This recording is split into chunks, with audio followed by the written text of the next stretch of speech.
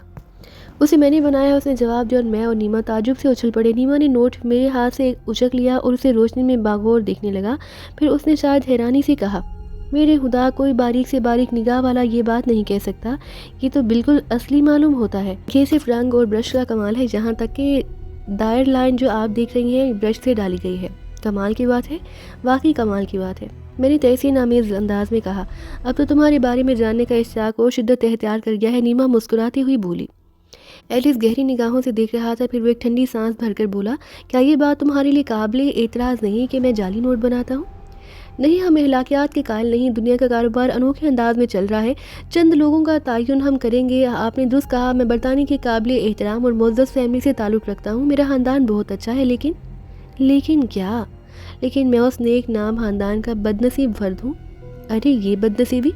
وہی بتانے جا رہا ہوں، میرے والد مسٹر گراہم لندن کی عدالت کے جج تھے، ایک قابل عزت شخص، لیکن ان کے دشمنوں نے مجھے 6 سال کی عمر میں اغوا کر لیا۔ وہ میرے والد سے انتقام لینا چاہتے تھے۔ ارے لیکن اس دشمنی کی بنیاد کیا تھی؟ چند افراد نے ان کے ہاتھوں سے سزا پائی تھی اور ان کے دشمن بن گئے تھے۔ ارے یہ بات تھی؟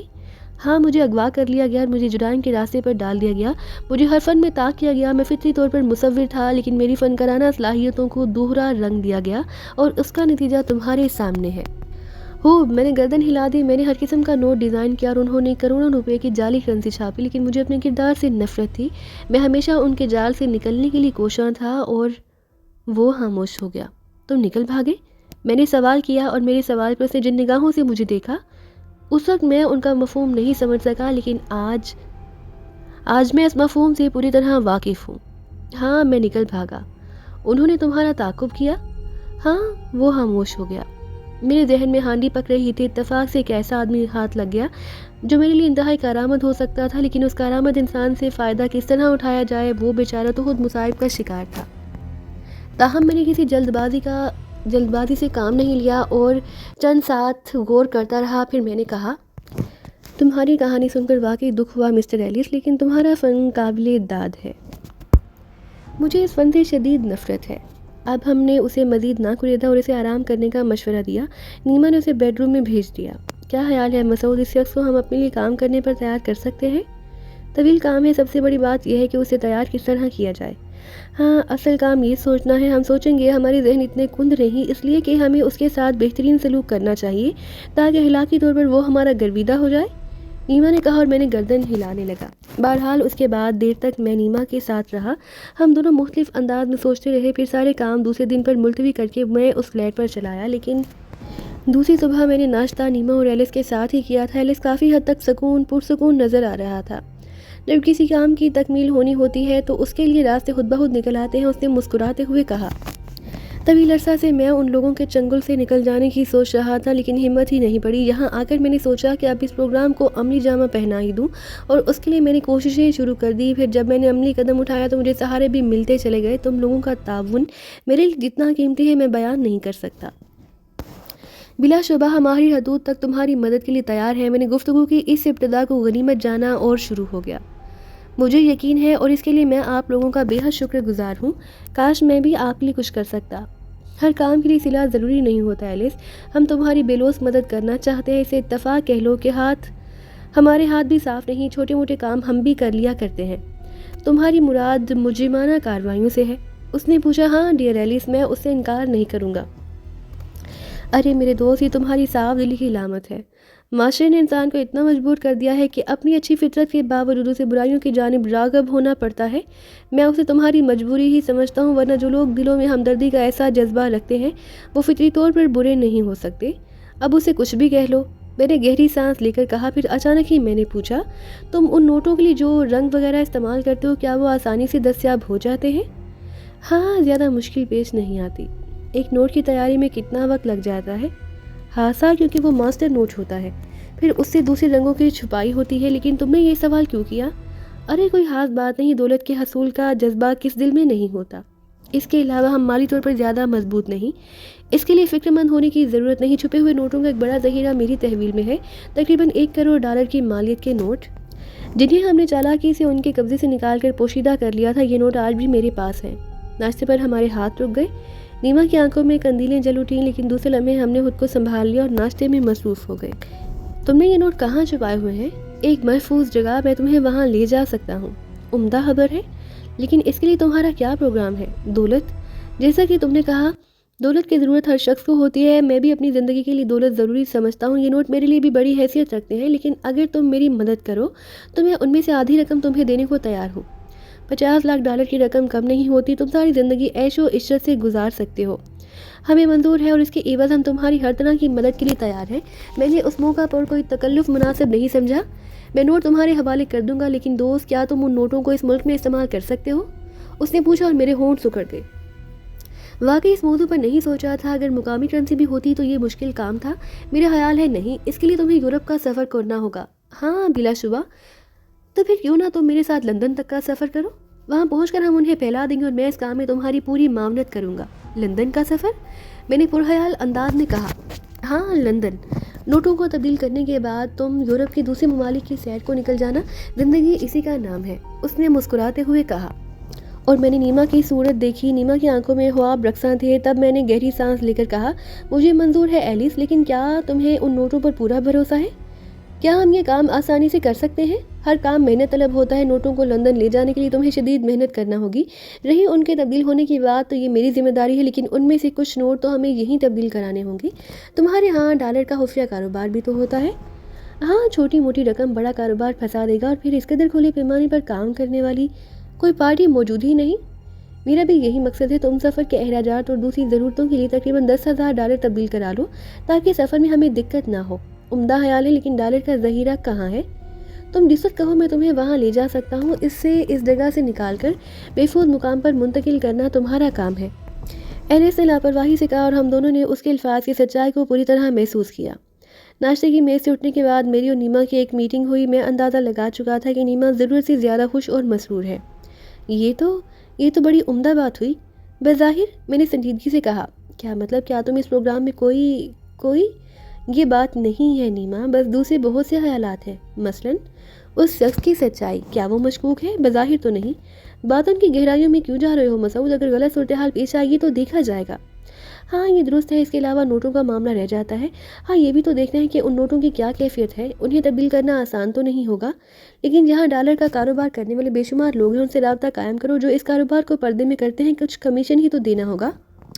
ہاں بس یہ سارے کام ہونے کے بعد ہی کوئی فیصلہ کن بات کہی جا سکتی ہے، اور اگر یہ سارے کام پروگرام کے مطابق ہو گئے تو پھر یورپ کے حسین شہر اور ہم، میں نے مسکراتے ہوئے کہا، اور نیما میری گردن میں جھول گئی۔ وہ بے حد مسرور تھی، آ رہی تھی۔ تھوڑی دیر تک ہم دونوں خوش آئند تصورات میں ڈوبے رہے اور پھر سنبھل گئے۔ یہ ساری باتیں ایک جگہ مسعود، لیکن اب سب سے اہم بات تو سوچو، نیما نے کہا۔ وہ کیا؟ میں نے سوال کیا۔ فرض کرو اگر ساری باتیں اپنی جگہ درست نکلتی ہیں اور ایلس کروڑوں ڈالر کی رقم ہمارے حوالے کر دیتا ہے، تو کیا انہیں استعمال کرنے کے لیے لندن یا یورپ کے کسی شہر جانا ضروری ہے؟ کیوں نہیں نیما، یہ بات تو بہت پہلے ہو چکی ہے، میں نے کہا۔ ٹھیک ہے، لیکن انہیں لندن تک لے جانے کے سلسلے میں کیا کیا جائے گا؟ ہاں تمہارا یہ سوال اہم ہے، خاصا اہم ہے۔ اس کے لیے ہمیں کوئی ایسا پروگرام بنانا پڑے گا نیما، جو ذہانت سے بھرپور ہو اور جس میں ہمارے پھنسنے کا کوئی امکان نہ رہے۔ میں نے جواب دیا، میرا مطلب ہے کیا اتنی بڑی رقم منتقل کرنا کیا آسان کام ہوگا؟ یقیناً نہیں۔ تب پھر کیا اس کے لیے ہم کوئی ترکیب سوچیں گے، اور اگر ہم یہ کام نہ کر سکے تو پھر ہم میں اور عام لوگوں میں کوئی فرق نہ رہ جائے گا۔ ٹھیک ہے مسعود، لیکن اس کے لیے خاصی ذمہ داری کے ساتھ کچھ کرنا ہوگا، کوئی ایسا پروگرام، کوئی ایسا کھیل جو انوکھی اہمیت کا حامل ہو۔ نوٹوں کو عام انداز میں اسمگل کرنا میرے خیال میں خاصا پریشان کن رہے گا۔ تم اس سلسلے میں فکر مت کرو نیما، سب سے پہلے تو ہمیں یہ دیکھنا ہے کہ کیا واقعی ایلس کے بنائے ہوئے نوٹ اتنے مکمل ہیں کہ ہم انہیں بآسانی بازار میں لے جا سکتے ہیں۔ بھائی بات صرف اس ملک کی نہیں، یورپ میں تو لوگوں کی نگاہیں اور زیادہ تیز ہوتی ہیں، وہ اصلی اور نقلی کی پہچان کر سکتے ہیں ان حالات میں۔ میرا مطلب تم سمجھ رہی ہوگی۔ ہاں یقیناً۔ تو یہ دوسرا پروگرام تو ہم بعد میں سوچیں گے. سب سے پہلے تو یہی اندازہ لگانا ہے کہ وہ نوٹ کس کنڈیشن کے ہیں اور جس طرح سے یہ نوٹ ہم نے دیکھا وہ سب بھی اسی سے ملتے جلتے ہیں یا اس سے مختلف ہیں. اس کے علاوہ یہ بھی ہے کہ بہرطور ایلس کی سچائی کا اندازہ کرنا بھی ضروری ہے. ٹھیک ہے تو پھر اس سلسلے میں فوری اقدام کیا کر رہے ہو؟ نیما نے پوچھا. بس جیسا کہ ایلس نے بتایا کہ وہ نوٹ ہماری تحویل میں دینے کو تیار ہے تو میں اس کام پر سب سے پہلے عمل کرنا چاہتا ہوں. لیکن کیا تم نوٹوں کا ذخیرہ لیا ہوگے؟ ہاں نیما، دراصل میں اسی انداز میں کام کرنے کا عادی ہوں. جب تک کوئی چیز اپنی تحویل اپنی گرفت میں نہ ہو میں اس پر بھروسہ نہیں کرتا. بالکل ٹھیک ہے، تمہاری کامیابی کی یہی دلیل ہے، نیما نے مجھ سے اتفاق کرتے ہوئے کہا. بس میں ایلس سے بات کروں گا اگر موقع ملا تو آج ہی، میں نے کہا اور نیما مسکرانے لگی. ٹھیک ہے، نیما نے گردن ہلاتے ہوئے کہا. اب مجھے اجازت دو، دوپہر کے بعد آؤں گا. میرا خیال ہے دوپہر کا کھانا تم ایلس کے ساتھ کھا لینا، میں کچھ ضروری کاموں میں مصروف رہوں گا، میں نے کہا اور نیما نے گردن ہلا دی. تھوڑی دیر کے بعد میں وہاں سے چلا آیا. بلا شبہ میری مجرمانہ زندگی میں اتنا بڑا کام مجھے پہلی بار ملا تھا. مشکل بھی تھا اور اہم بھی، لیکن اس کے ساتھ ساتھ اس سے جو مالی منافع حاصل ہونے والا تھا وہ اتنا تھا کہ میں آئندہ زندگی کے 20 سالوں میں بھی اتنا پیسہ نہیں کما سکتا تھا. وہاں سے سیدھا اپنے فلیٹ پر واپس آیا اور اپنے بستر پر دراز ہو کر ان حالات پر غور کرنے لگا. میرا ذہن مختلف ترکیبیں سوچ رہا تھا. میں نے اس سلسلے میں ہر بات کو ذہن میں رکھا. ایلس کی سچائی پر شبہ کرنا ذرا احکامانہ سی بات ہے. جس انداز میں وہ مجھے ملا تھا، اگر میں اس پر توجہ نہ دیتا تو ظاہر ہے وہ مجھ تک پہنچ ہی نہ سکتا تھا. اور یہ سوچنا کہ وہ کسی پروگرام کے تحت باقاعدہ میرے پاس آیا ہے ذرا بھی ممکن نہیں تھا. اس کے بعد اسی کہی ہوئی بات، لیکن اس کا فیصلہ بھی جلد ہی ہو جاتا، اور اگر وہ نوٹ میرے حوالے کر دیتا تو گویا اب سارا معاملہ صرف اس بات تک رہ گیا تھا کہ نوٹ کیا میری تحویل میں آتے ہیں. اور اس کے لیے میں نے یہی بہتر سمجھا کہ نوٹوں کو نیما کے مکان پر منتقل کر دوں. نیما کا مکان ظاہر ہے میری ملکیت تھا اور میں جانتا تھا کہ ابھی تک کوئی شخص اس سلسلے میں مشکوک نہیں ہے. چنانچہ اس طرف سے اطمینان تھا. بہت دیر تک میں اس بارے میں سوچتا رہا. پھر میں نے دوسرے معاملات کے بارے میں سوچنا شروع کر دیا. نہ جانے کب تک میں انہی خیالات میں ڈوبا رہا. پھر چون پڑا، گھڑی دیکھی تو شدید حیرت ہوئی. کئی گھنٹے ہو چکے تھے. یہ سب کچھ سوچتے سوچتے میں نے لباس تبدیل کیا اور باہر نکل آیا. ایک ریسٹورینٹ میں کھانا کھایا. کافی پینے کے بعد وہیں سے نیما کے مکان میں فون کیا. دوسری جانب نیما نے فون ریسیو کیا تھا. ہیلو، اس کی آواز سنائی دی. ہیلو نیما. ہیلو مسعود، کیا حال ہے؟ ٹھیک، کہاں ہو؟ ایک ریسٹورینٹ سے بول رہا ہوں. ہمارے مہمان کا کیا حال ہے؟ وہ بھی ٹھیک ہے، کم گو اور کھویا کھویا انسان ہے، بہت مختصر گفتگو کرتا ہے. میں نے بھی زیادہ الجھنے کی کوشش نہیں کی. ٹھیک کیا، میں تھوڑی دیر کے بعد پہنچ رہا ہوں، میں نے کہا اور فون بند کر دیا. پھر تقریباً 1 گھنٹے بعد میں نیما کے پاس پہنچ گیا اور ہم دونوں ایلس کے پاس. ایلس کے چہرے پر الجھن کا کوئی تاثر نہیں تھا، بس ایک غم آلود کیفیت. اس نے ہمیں دیکھ کر مسکرانے کی کوشش کی. بڑی پھیکی سی مسکراہٹ تھی. ہیلو ایلس جناب، کیسی گزر رہی ہے؟ زندگی کی بات کر رہے ہو شاید؟ ہاں، میں نے کہا اور عجیب سی نگاہوں سے مجھے دیکھنے لگا. پھر افسردگی سے بولا، کچھ لوگ زمین کا بوجھ ہوتے ہیں مسٹر مسعود. زمین انہیں کسی طور پر قبول نہیں کرتی. اور تم اتنی مایوسی کی گفتگو کیوں کر رہے ہو ایلس؟ نہیں جناب نہیں، میں جو کچھ سوچتا ہوں ٹھیک ہی ہے. کیا مطلب؟ میری ذات کیوں میرے لیے سکون کا باعث نہیں رہی؟ میں ہمیشہ تشنا رہا. میں نے ہمیشہ یہ سوچا کہ کیا میں کسی کی توجہ کا مرکز رہا ہوں؟ کیا کوئی مجھ سے دلچسپی رکھتا ہے؟ ایسے لوگ بھی نہیں ملے. میں نے زندگی میں کبھی کسی کی نگاہوں میں اپنے لیے ہمدردی نہیں پائی. ارے مجھے افسوس ہے ایلس. نہیں جناب، براہ کرم افسوس نہ کریں. میں نہیں جانتا قصور کس کا ہے، میرے باپ کا، اس کے پیشے کا، یا پھر میری تقدیر کا. لیکن اب تو تم حالات کی زنجیر توڑ چکے ہو. اب تو تم ان لوگوں کے چنگل سے نکل آئے ہو. میں نے کہا. شاید. وہ پھیکے انداز میں مسکرایا. کافی پلواؤں آپ دونوں کو؟ نیما نے اس گفتگو میں دخل دیا. ہاں ضرور، کیوں مسٹر ایلس؟ میں نے ایلس کو دیکھا اور اس سے گردن ہلا دی. نیما اٹھ کر چلی گئی. آپ لوگ بے حد ہمدرد ہیں، ایلس نیما کے جانے کے بعد بولا. شکریہ ایلس، ویسے زندگی کے اس روح میں بھی تم عورت سے دور رہے. میں نہیں سمجھا. میرا مطلب ہے کہ تمہاری زندگی میں کچھ دلچسپیاں تو شامل ہوں گی. نہیں جناب، میں ہمیشہ کچھ لوگوں کا قیدی رہا. مجھے کبھی اتنی آزادی نہیں دی گئی کہ میں اپنے طور پر کچھ سوچ سکتا. ارے لیکن کیوں؟ کیا تم نے انہیں ہمیشہ مشکوک رکھا؟ میں نے ایسی کوئی بات نہیں کی، لیکن انہوں نے ہمیشہ میرے اوپر دباؤ رکھا. دراصل ان کے ذہنوں میں ایک انتقامی جذبہ کام کر رہا تھا. وہ مجھے خوش دیکھنا نہیں چاہتے تھے. جہاں میری کوئی دلچسپی پاتے مجھے وہاں سے دور کر دیتے. انوکھا انتقام تھا. میں نے طویل سانس لے کر کہا. ہاں، قصور میرے پاپا کا تھا. انہوں نے اپنے فرائض سے مجبور ہو کر انہیں سزائیں دی تھی، لیکن شکار میں بنا. بہرحال مجھے افسوس ہے اس کے بعد سے تم اپنے والدین سے کبھی نہیں ملے؟ کبھی نہیں. ان کے بارے میں معلومات بھی نہیں حاصل کی؟ نہیں، میں ان سے بے خبر نہیں رہا. وہ لوگ تو اب مجھے بھول چکے ہوں گے. ارے لیکن ایلس، اب تو تم ان حالات سے نکل چکے ہو. ہاں، میں نکل چکا ہوں. ان کی مجبور مسکراہٹ پھر ابھر آئی.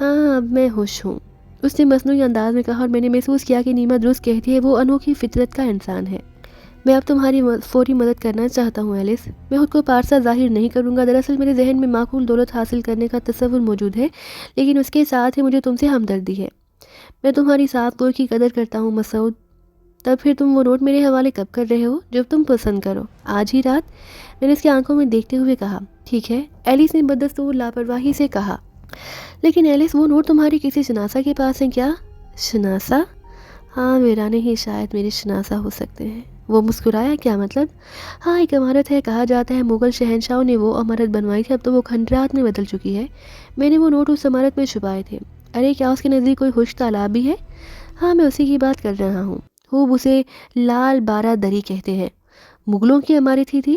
محفوظ ترین جگہ ہے، شہر سے تقریباً 30 میل دور۔ ہاں اتنی ہی ہوگی۔ نوٹ کسی بیگ میں ہے؟ چمڑے کے مخصوص تھیلے میں ہے جنہیں وہ لوگ استعمال کرتے ہیں۔ کتنے تھیلے ہیں؟ 10۔ یہ سارے سوالات میں نے اس لیے کیے کہ انہیں لانے کے لیے پروگرام طے کر لوں۔ ہاں ٹھیک ہے، میرے خیال میں اس کے لیے آپ کو کسی بند گاڑی کا بندوبست کرنا چاہیے مسٹر مسعود۔ ٹھیک ہے، بندوبست ہو جائے گا۔ تقریباً 10 بجے ہم یہاں سے چلیں گے، میں پونے 10 بجے پہنچ جاؤں گا۔ میں نے کہا۔ اس نے گردن ہلا دی۔ اس وقت نیما کافی کے برتن اٹھائے ہوئے اندر داخل ہوئی۔ اس نے مسکرا کر ہم دونوں کی طرف دیکھا اور پھر کافی بنا کر سرو کرنے لگی۔ اس کے بعد خاموشی سے کافی پی گئی اور میں نے نیما کو اٹھنے کا اشارہ کیا اور ہم دونوں باہر نکل آئے۔ میں نے نیما کو اس سلسلہ کی تفصیل بتا دی۔ لال بارہ دری کے وسیع کھنڈرات رات کی تاریکی میں بے حد محیب لگ رہے تھے۔ ایلس باہر کا آدمی تھا اور مشرقی روایات کے بارے میں اسے کچھ معلومات نہیں تھی، اس لیے اس کے ذہن میں کوئی خاص بات نہیں ہوگی، لیکن میں نے لال بارہ دری کی کھنڈرات کے بارے میں انوکھی کہانیاں سنی ہوئی تھی۔ کچھ لوگوں کے چشمدید واقعات اور کچھ روایتیں ان کھنڈرات کو بے حد خوفناک بنا کر پیش کرتی تھیں۔ انہیں آصف زدہ قرار دے دیا گیا اور رات کی تاریکی میں اس سڑک پر آمد و رفت بے حد کم ہوا کرتی تھی، لیکن دولت کی کشش انسانی حواس پر بری طرح اثر انداز ہوتی ہے۔ میں نے ان ساری روایات کو پس پش ڈال دیا تھا، یوں بھی میں ان فرسودہ روایات سے زیادہ متاثر نہیں تھا، لیکن اس وقت تو میں بھی ان کے بارے میں سوچ رہا تھا، حالانکہ جو میرے قدم آگے بڑھ رہے تھے، میرے ذہن میں انوکھے تاثرات جاگ رہے تھے۔ پھر ہم لال بارہ دری کے بالکل نزدیک پہنچ گئے۔ گاڑی سڑک سے اتر کر کچے راستے پر کھڑی تھی۔ یہ وین میں نے کرائے پر حاصل کی، میرے خیال میں میرے لیے بے حد کارآمد تھی۔ بارہ دری کے ٹوٹے دروازے سے اندر داخل ہو کر ہم بائیں سمت مڑ گئے۔ اس جگہ کو ہاتھی خانہ کہا جاتا تھا۔ ہاتھی خانے تک نہ جانے کے لیے تقریباً 12 سیڑھیاں اترنا پڑتی۔ اس کے دونوں جانب 3-3 فٹ کی چوڑی جگہ تھی جس سے گزر کر دوسری طرف جایا جا سکتا تھا۔ ذرا سی لغزش بھی ہو جائے تو 15-16 فٹ کی گہرائی میں جا پڑو۔ چنانچہ ایلس ہاتھی خانے میں جانے والی سیڑھیاں طے کرنے لگا۔ ہم دونوں کے ہاتھوں میں لمبی لمبی ٹارچیں تھیں جن سے ہم اس حصے کو منور کر رہے تھے۔ میں نے اس دوران ایلس سے کوئی سوال نہیں کیا۔ ہاتھی خانے کا بھیانک ماحول رگ و رپے میں سرد لہریں دوڑا رہا تھا، لیکن بہرحال ایلس بھی تو موجود تھا۔ ہاتھی خانے کی اس کوٹری میں جہاں ہاتھیوں کی خوراک بھری ہوتی ہے داخل ہو کر ہم رک گئے۔ تب ایلس نے ایک طرف روشنی ڈالی اور میں نے چمڑے کے 2 بے رنگ تھیلے دیکھ لیے جو اوپر نیچے چنے ہوئے تھے۔ ایک لمحہ بدن سرد کر رہا تھا، ایک انوکھا احساس ذہن میں جاگ رہا تھا۔ بہرحال ہم نے تھیلے لیے اور سنبھل کر چلتے ہوئے باہر نکل آئے۔ میں نے نیما کو اس سلسلہ کی تفصیل بتا دی تھی۔ چلیں ایلس؟ میں نے پوچھا۔ ہاں، اس نے بھاری آواز میں کہا اور میں نے وین سٹارٹ کر کے آگے بڑھا دی۔ ایلس پر اب مجھے اعتماد ہوتا جا رہا تھا، وہ جھوٹا انسان نہیں، بس اب آخری بات رہ گئی تھی، یعنی نوٹ کیسے ہیں۔ اور دوسرے دن یہ مرحلہ بھی طے ہو گیا۔ نوٹوں کے حصول کے بعد دیر کرنا حماقت تھی، چنانچہ میرا ذہن تیزی سے کام کر رہا تھا۔ نوٹ ہم نے احتیاط سے ایک جگہ پوشیدہ کر دیے اور ایلس ہمارا پورا مددگار تھا۔ دوسرے دن میں نے خفیہ طور پر ڈالر کا کاروبار کرنے والے ایک ایجنٹ سے 1000 ڈالر کے نوٹ بدلوائے اور کسی کو کوئی شبہ نہیں ہو سکا۔ نوٹ بالکل تسلی بخش تھے۔ تیسرے دن میں نے 5000 ڈالر کے نوٹ بدلوائے اور ایک بڑی رقم میرے پاس جمع ہو گئی۔ نوٹوں کے اصلی ہونے میں کسی کو شبہ نہیں ہو سکا۔ نوٹوں کے غلط ہونے کا خیال تم دل سے نکال دو، ایلس نے کہا۔ ہاں ایلس، اس بات کا یقین مجھے ہو گیا ہے کہ یہ نوٹ انتہائی شاندار ہے۔ چنانچہ یہ مرحلہ طے ہو گیا ہے۔ تقریباً 7000 ڈالر میں بدلوا چکا ہوں اور یہ رقم اتنی ہے کہ ہم آسانی سے ساری ضروریات پوری کر سکتے ہیں۔ لیکن سوال یہ پیدا ہوتا ہے ایلس کہ ہم یہ نوٹ کیا برطانیہ میں آسانی سے بدلوا سکیں گے؟ یہ ذمہ داری تم میرے اوپر چھوڑ دو۔ اگر تمہیں ان کے چلانے میں ذرا سی بھی دقت اور پریشانی کا شکار ہونا پڑا تو اس کا ذمہ دار میں ہوں گا۔ تم چاہو تو ان ڈالرز کو بینکوں میں بھی بدلوا کر دیکھ سکتے ہو، مجھے یقین ہے ایلس، میں نے پورے اعتماد لہجے میں کہا۔ تب ایلس میری صورت دیکھتے ہوئے بولا، لیکن ان کو لے جانے کے لیے کیا طریقہ اختیار کرو گے، کس طرح لے جاؤ گے؟ طریقہ کار؟ میں نے ایلس کی نگاہوں میں دیکھتے ہوئے کہا، اگر تمہارے ذہن میں کوئی ترکیب ہے تو مجھے بتاؤ، ورنہ میں اپنے طور پر تو سوچ ہی رہا ہوں۔ میرے ذہن میں ایک ترکیب ہے، ایلس نے گمبھیر لہجے میں کہا۔ کیا؟ میں نے دلچسپی سے پوچھا۔ میں تمہیں اس کے بارے میں مکمل تفصیلات بتاؤں گا، تمہیں جو کچھ کرنا ہے غور کر لینا کہ کیا تم مطمئن انداز میں یہ سب کچھ کر سکتے ہو۔ ترکیب کیا ہے؟ میں نے سوال کیا۔ کچھ عرصے قبل میرے خیال میں تقریباً 6 ماہ یا 5 ماہ قبل ایک معزز جوڑا یہاں آیا تھا۔ عورت کا نام اینی کوک تھا اور مرد مسٹر ہڈسن۔ ان دونوں کا تعلق بھی برطانیہ کے اچھے خاندان سے تھا، لیکن دونوں بدعنوانیوں کا شکار ہو گئے اور ان کی مجبوریاں انہیں اس گروہ میں گھسیٹ لائیں۔ انہوں نے روپیہ کمانے کے لیے گروہ میں شمولیت اختیار کر لی، لیکن ہڈسن تیز مزاج انسان تھا۔ اینیکا کی بے عزتی پر ایک دن وہ گروہ کے ارکان سے لڑ گیا اور دونوں کو قتل کر دیا گیا۔ ان کی لاشیں ضائع کر دی گئی اور پھر کبھی ان کے بارے میں کوئی بات سننے کو نہیں ملی۔ اتفاق سے ان کے کاغذات اور پاسپورٹ اور دوسری چیزیں میرے پاس رہ گئی۔ تمہارے پاس؟ میں نے تعجب سے کہا۔ ہاں۔ کہاں ہیں؟ انہیں تھیلوں میں سے ایک میں موجود ہیں۔ اچھا پھر؟ ان دونوں کا تعلق بھی لندن کے ایک اچھے گھرانے سے تھا اور تمہاری حکومت کو بھی ان کے بارے میں کچھ معلوم نہیں۔ خوب۔ اگر ہڈسن یہاں کسی ٹریفک کے حادثے کا شکار ہو جائے تو ان کی لاش لندن لے جانے کے لیے اینی کو کوشش کر سکتی ہے۔ میں نہیں سمجھا۔ میری مراد مس نیما سے ہے۔ اینی کوک کی حیثیت سے وہ ہڈسن کی لاش برطانیہ لے جا سکتی ہے۔ یہ لاش سرکاری تابوت میں ہوگی اور مس اینی کوک اس تابوت کے ساتھ ہوگی۔ یہ کام صرف یہ کرنا ہوگا کہ بالکل ایسا ہی تابوت اور ہوگا جسے اس وقت تبدیل کر دیا جائے گا جب لاش کا تابوت جہاز پر لے جایا جائے گا۔ ارے! میں نے حیرت سے آنکھیں پھاڑ دی۔ ایلس کی تجویز لاجواب تھی۔ میں اس کا مقصد سمجھ رہا تھا۔ اور اس دوسرے تابوت میں نے سرسراتی آواز میں کہا، نوٹ ہوں گے؟ لندن ایئرپورٹ پر کیا ہوگا؟ میں نے پوچھا۔ وہاں حالات میں سنبھالوں گا، یہ میری ذمہ داری، اس لیے کوئی اور بہتر طریقہ کار اختیار کیا جائے گا۔ ہاں لیکن ڈیئر ایلس، کام بے حد مشکل ہے، اس میں کوئی شک نہیں کہ اتنی تعداد میں نوٹ لے جانے کا اس سے بہتر طریقہ اور کوئی نہیں ہوگا، لیکن اس کے لیے چند مشکلات بھی پیش آ سکتی ہیں۔ مثلاً چلو ہم نے نیما کو میک اپ کر کے اینی کاک بنا دیا، لیکن ہڈسن؟ وہ کردار میں ادا کر دوں گا۔ تم؟ ہاں میں تو میرے لیے بھی پاسپورٹ وغیرہ کا بندوبست کر دینا۔ تمہاری روانہ ہونے کے فوراً بعد کسی دوسری طیارے سے میں لندن پہنچ جاؤں گا اور ایئرپورٹ پر تمہاری مدد کروں گا۔ یعنی لاش کی حیثیت سے تم خود کو پیش کرو گے؟ ہاں تمہیں دقت نہیں ہوگی۔ ہرگز نہیں۔ کیا میں حف سے دم کر لیتا ہوں؟ وہ لوگ 100% مجھے لاش میں کہیں گے، ایلس نے جواب دیا۔ ایلس کی گفتگو میں مجھے جگہ جگہ سقم نظر آ رہے تھے۔ کچھ بے ربط سی بات تھی۔ مشکل ترین مرحلوں کے لیے وہ ایسے انوکھے حل پیش کر رہا تھا کہ حیرت ہوتی تھی۔ اگر وہ خود ہی تھوڑی سی کوشش کر لیتا، لیکن اس کی شخصیت میں ایک انوکھا پن تھا، ایک عجیب سی کیفیت، نہ جانے وہ بیچارہ کس احساس کا شکار تھا۔ بہرحال یہ معاملات ہمارے درمیان طے ہو گئے اور میں سخت محنت میں مصروف ہو گیا۔ میں نے اپنے تمام تر تعلقات اور ہوشیاری سے کام لیتے ہوئے ضروری مسائل حل کیے۔ چند ایسے لوگوں کو اپنی مدد کے لیے تیار کیا جو اہمیت رکھتے تھے، انہیں انتہائی معقول معاوضہ پیش کیا۔ بہرحال یہ سارے کام مکمل کرانے میں تقریباً 15 دن صرف ہو گئے اور اب ہم اپنی کارروائی پر عمل کرنے کے لیے پوری طرح تیار تھے۔ یہاں تک کہ وہ آخری رات آ گئی جب ہمیں اپنے ڈرامے کو سٹیج کرنا تھا۔ شہر کی ایک بڑی سڑک کا انتخاب کیا گیا۔ شام کا وقت تھا۔ مجھے اس ڈرامے میں صرف ایک تماشائی کا کردار ادا کرنا تھا۔ نیما کے چہرے پر اینی کاک کا میک اپ تھا اور ایلس مسٹر ہڈسن کے روپ میں اس کے ساتھ تھا۔ نیما اپنے ڈرامے کی پوری ریہرسل کر چکی تھی۔ چنانچہ ایک سڑک پر کراس کرتے ہوئے اچانک ہڈسن زمین پر گر پڑا۔ اس نے 2-4 مرتبہ ہاتھ پاؤں رگڑے اور پھر سرد ہو گیا۔ نیما کی چیخ پر بے شمار لوگ جمع ہو گئے۔ پولیس کے ذمہ دار افراد بھی پہنچ گئے۔ چونکہ معاملہ غیر ملکی کا تھا اس لیے خاصی توجہ دی گئی۔ میں بھی تماشائیوں میں شریک تھا۔ پولیس کی گاڑی میں مسٹر ہڈسن کو ہسپتال لے جایا گیا۔ نیما بھی روتی سسکتی ساتھ تھی۔ پوری توجہ سے مسٹر ہڈسن کی نگرانی کی جا رہی تھی، لیکن ڈاکٹروں کی پوری ٹیم نے ان کا معائنہ کرنے کے بعد انہیں مردہ قرار دیا۔ خاصی ہنگامی کیفیت تھی۔ پولیس کے بڑے افسر جمع ہو گئے۔ موت کے بارے میں پوری رپورٹ حاصل کی گئی۔ برطانوی سفارت خانے کو بھی اطلاع دے دی گئی۔ پاسپورٹ وغیرہ موجود تھے۔ نیما نے سسکتے ہوئے بتایا کہ وہ اور اس کا منگیتر یہاں سیر کرنے کی غرض سے آئے تھے۔ اس کا منگیتر ہڈسن کچھ بیمار تھا اور اس سے قبل بھی ایک بار اسے یہی دورہ پڑا تھا۔ تعجب کن رپورٹ ڈاکٹر کی تھی۔ کوئی سمجھ نہیں پا رہا تھا کہ اس شخص نے حف سے دم کیا ہوا ہے۔ بہرحال نیما کی درخواست پر لاش کو لندن پہنچانے کا بندوبست کیا گیا۔ یہ بندوبست سفارت خانے نے ہی کیا تھا اور نیما کو ہر طرح کی سہولت فراہم کی گئی۔ اس موقع پر میں نیما اور ہڈسن کے مقامی دوست کی حیثیت سے سامنے آیا اور میں نے ان دونوں کے ساتھ جانے کی پیشکش کر دی۔ سارے کام انتہائی تسلی بخش طور پر انجام ہو گئے۔ آخری کام یہ تھا کہ میں اپنے مخصوص لوگوں کو جن کو میں نے اپنے کام کے لیے تیار کیا تھا وہ تابوت فراہم کر دوں جو ہمیں بدلنا تھا۔ چنانچہ یہ آخری کام بھی دھڑکتے دل سے میں نے پائے تکمیل کو پہنچا دیا۔ نوٹوں سے بھرا تابوت ان کے حوالے کر کے میں نیما کے پاس آ گئی جس نے ماتمی لباس پہنا ہوا تھا اور اس کی آنکھیں سرخ ہو رہی تھیں۔ اب ہماری نگاہیں لاش کے تابوت پر تھی، لیکن پھر ہمیں اسی نگاہوں سے اوجھل کرنا پڑا۔ تابوت جہاز میں پہنچا دیا گیا اور پھر انتہائی عجلت میں ہمارا کارکن ہمارے پاس پہنچ گیا۔ کام ہوشیاری سے کر دیا گیا ہے جناب، اس نے ہمیں اطلاع دی۔ شکریہ تمہارا معاوضہ۔ میں نے نوٹوں کا ایک بنڈل اس کی طرف بڑھا دیا جسے اس نے پھرتی سے لباس میں چھپا لیا۔ دوسرے تابوت کا کیا کروں؟ بس اسے کسی مناسب جگہ چھوڑ دو۔ فی الحال وہ کہاں ہے؟ ایک بڑی بس میں رکھا ہے۔ تم نے پروگرام کے مطابق اس کا تالا کھول دیا؟ ڈھکن بھی کھول دیا؟ بس تمہارا کام ختم. اب تم اسے ضائع بھی کر سکتے ہو لیکن دیکھ لینا وہ حالی بھی ہے یا نہیں. بہتر جناب, کارکن نے کہا اور چلا گیا. میں اور مس اینیکاک یا نیما جہاز میں آ گئے. ہم دونوں اطمینان سے ایک ہی سیٹ پر بیٹھ گئے. نیما تو بہترین اداکاری کر رہی تھی لیکن گھبرائی ہوئی تھی. تیاری نے پرواز شروع کر دی. نیما گمسم تھی. پھر جب میں نے محسوس کیا کہ کوئی ہماری جانب متوجہ نہیں تو میں نے نیما کو مخاطب کیا. تم تو ضرورت سے زیادہ خاموش ہو. یوں لگتا ہے جیسے... ارے مسعود, میں خوفزدہ ہوں, واقعی خوفزدہ ہوں. کیوں؟ بس بے شمار خیالات ہیں جن میں ایک سب سے زیادہ خوفناک ہے. وہ کیا؟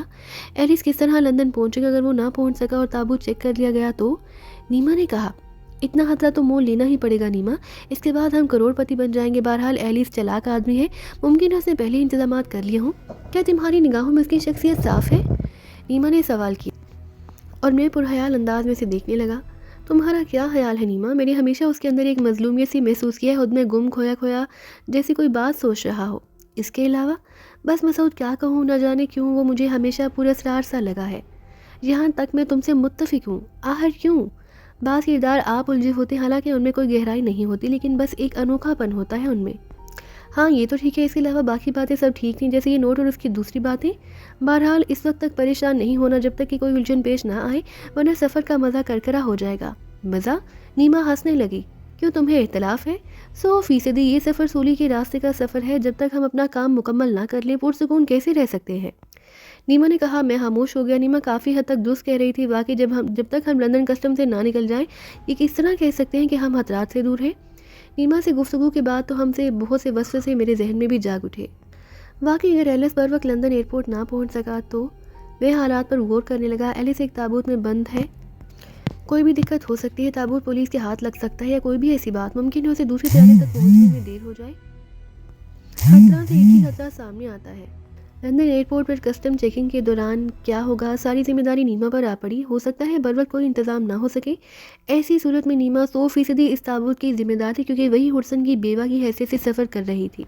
بہرحال اس سفر میں گھٹن تھی, خوف تھا اور نیما کی پریشانی بھی برحق تھی. کافی دیر تک ہم دونوں خاموش رہے.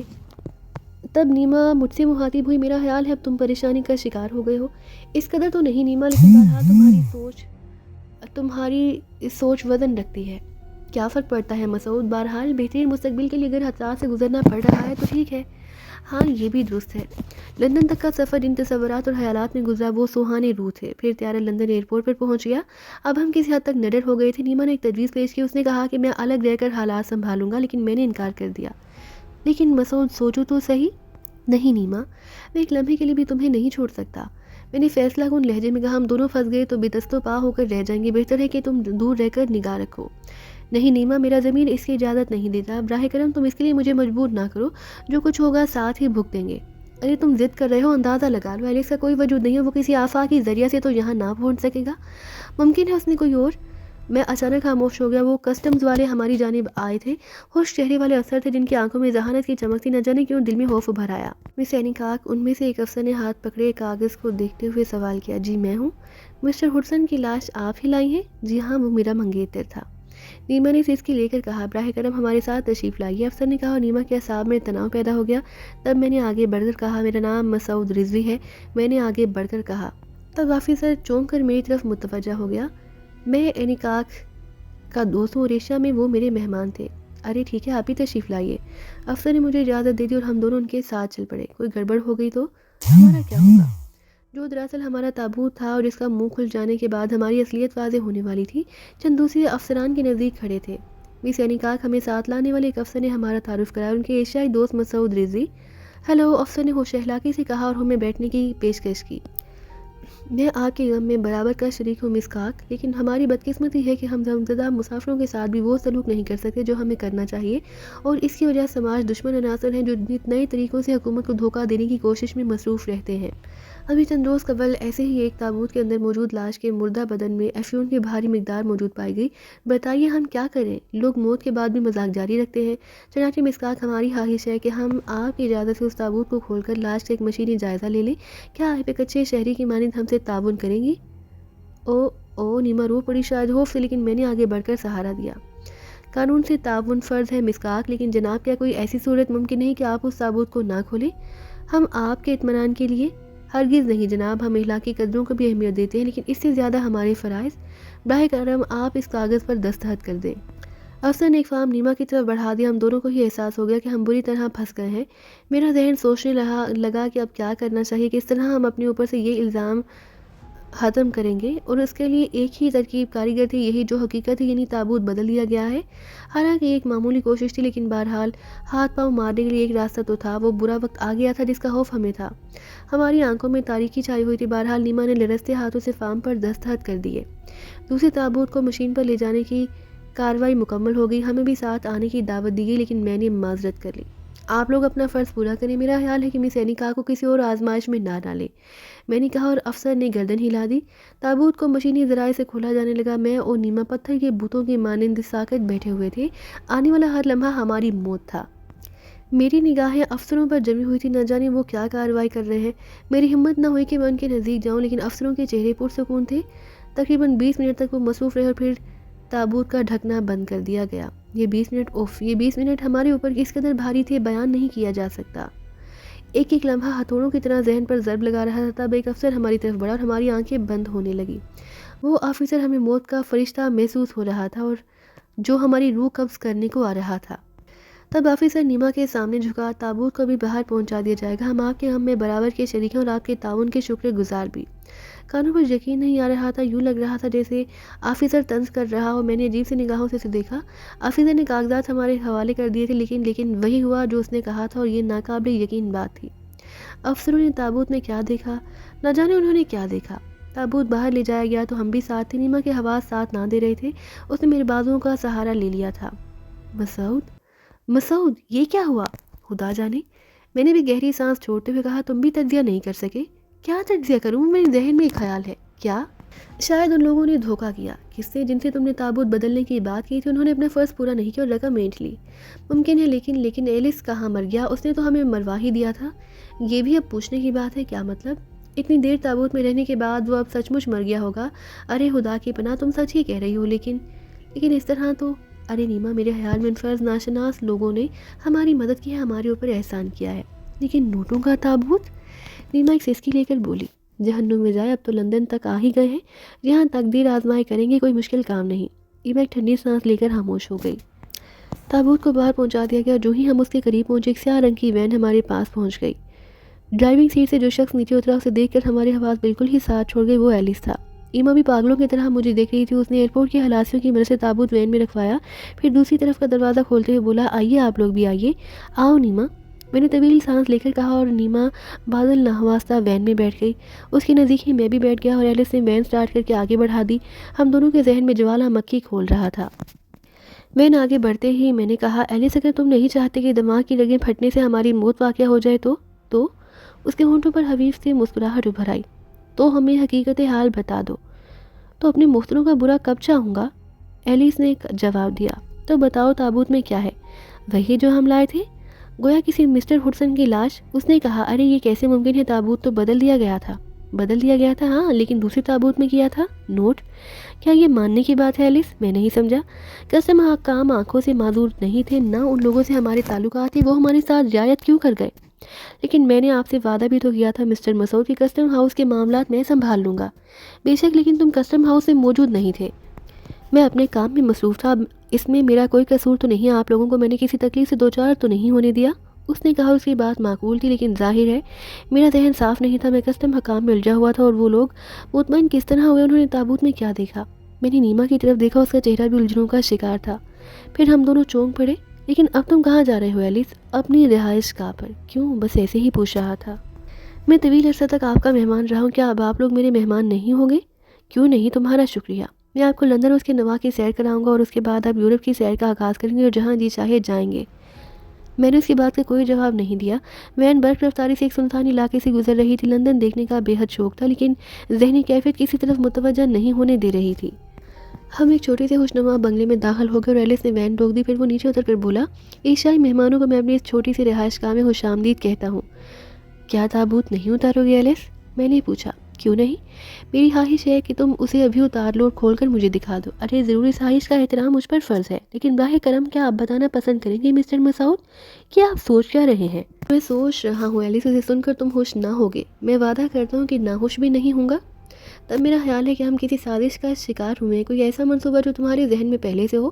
ممکن ہے تابوت میں سچ مچ کسی مسٹر ہڈسن کی لاش موجود ہو۔ ارے حالات کے تحت یہ کیسے ممکن ہے؟ جو کچھ ہوا تمہارے علم میں ہے۔ مسٹر ہڈسن کے بارے میں نے تمہیں پہلے ہی بتایا۔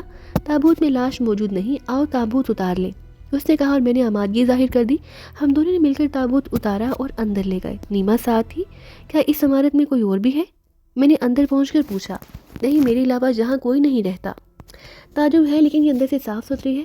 ہاں، ہر چیز پر تعجب نہ کریں، اب آپ اس تابوت کو کھول لیں، ایلس نے کہا، اور میں نے بےقراری سے تابوت کا ڈھکن اٹھا لیا۔ اندر نوٹ چنے ہوئے تھے، میں ان نوٹوں کو دیکھ کر ششدر رہ گیا۔ نیما بھی خشک ہونٹوں پر زبان پھیر رہی تھی، تب اس نے مسکراتے ہوئے کہا، حسب وعدہ اس میں سے آدھے نوٹ آپ لوگوں کے ہیں، آپ ان میں سے کوئی گڈی لے کر باہر نکل آئیں، انہیں چلانے میں آپ کو کوئی دقت نہ ہوگی۔ اب آئیے میں آپ لوگوں کو آپ کی رہائش گاہ دکھا دوں۔ عمارت کا ایک بڑا خوبصورت کمرہ اس نے ہمارے لیے مخصوص کر دیا، نوٹوں کا ایک بڑا حصہ اس نے ہمارے حوالے کر دیا، اس کے علاوہ ایک کار بھی مہیا کر دی۔ نہ جانے کیوں یہ سب کچھ عجیب لگ رہا تھا، بے حد عجیب۔ اس عمارت میں پہلی رات گزارتے ہوئے نیما نے بھی یہی بات کہی۔ مسعود، کیا یہ سب کچھ کوئی خواب نہیں؟ نہ جانے کیوں مجھے یقین نہیں آ رہا، کیا واقعی؟ اور صرف ایک بات ذہن میں الجھی ہوئی ہے نیما، میں نے پریشانی سے کہا۔ کیا؟ کسٹم حکام کو کیا ہوا تھا؟ خدا بہتر جانے، نیما نے آنکھیں بند کرتے ہوئے کہا۔ اس نے دیانتداری سے ہماری رقم ہمارے حوالے کر دی۔ میرا خیال ہے نیما اب ہمیں یہاں سے نکل جانا چاہیے، نہ جانے کیا معاملہ ہے، اس سے پہلے کہ کسی مصیبت میں پھنس جائیں ہمیں یہاں سے نکل جانا چاہیے۔ یوں بھی اب مہمان نوازی کا رواج نہیں۔ ٹھیک ہے، لیکن اس کا تذکرہ کرو گے علی سے؟ وہ انکار کر دے گا۔ ہاں، لیکن اس سے معذرت کر لیں گے، کیوں نہ خاموشی سے نکل جایا جائے؟ یہ بھی ہو سکتا ہے، لیکن اس کے بعد کیا؟ میرا مطلب ہے کہ نقدی اور لندن سے نکلنا بھی تو مشکل ہوگا، ایلی سے خوفزدہ ہو کر۔